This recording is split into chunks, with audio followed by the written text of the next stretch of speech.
ته به خوست ته کله راځې پخې سنځلې دي. دا د هغه شعر یوه برخه ده چې ګڼو محلي هنرمندانو د خوست سنځلو د ستاینې په اړه ویلي ده. خو دا وچه میوه په دغه ولایت کې تر بل هر وخت د ورکېدو له خطر سره مخ ده. ځایي مشران وایي سنځلې په تیر کې یوه مهمه میوه وه او خلکو به د ژمي لپاره د خوراک په موخه ساتله او هم به یې په بازار کې پلورله. خو اوس په بازار کې د خوست د سنځلو د خرڅلاو په اړه کوم څه نه تر سترګو کېږي.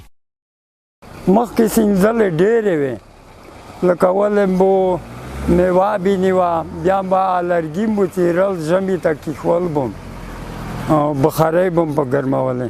سنځلې دا وې چې یو کوبلۍ وې، یو سپینکۍ سنځلې وې چې ډېرې خوږې سنځلې وې، بلې وړې وړې وې داسې ګنډوینې سنځلې وې. دا به میږ ژمي ته وم به زبولې، ټټین هم به ورته غکړل، بېګولم به دا به ژمي ته کیښوې. ژمي کې به وړې وړکې جنکۍ سترې دا یې میوې په ځای به میږ خوړه.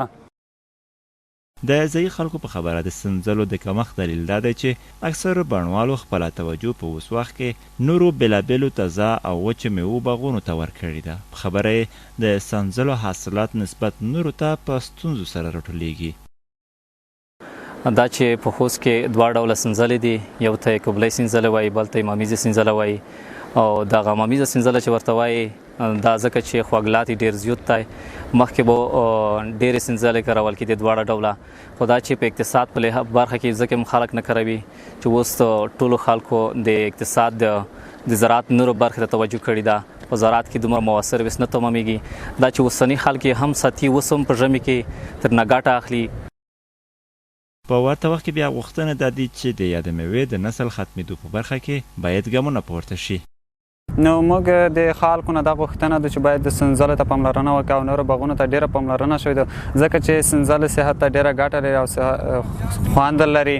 او بل موږ د خلکو نه دا غوښتنه لرو چې باید سنځلې ته پاملرنه وکړي، سنځلې ونه وهل شي او دا شان نورو ونو ته هم پاملرنه وکړي. دا چې د اسماعیل خیل مندوزی ولسوالۍ ډېره سنځله لري او دلته سنځلې ته پاملرنه نه شي، خلک یې بېقدره او یوه بېعدي شی ګڼي. سنځلې له وچو میوو څخه شمیرل کیږي. په خوست کې کابلۍ، مویزي او نور ډولونه شتون لري. دا میوه د هاضمې پیاوړتیا، د مخ ښکلا او نورو صحي برخو کې ډېره اغېزمنه تمامېږي. په هغه ده چې په انتظار ولاړه یم، سرې مه منګولې دي، ته به خوست ته کله راځې پخې سنځلې دي.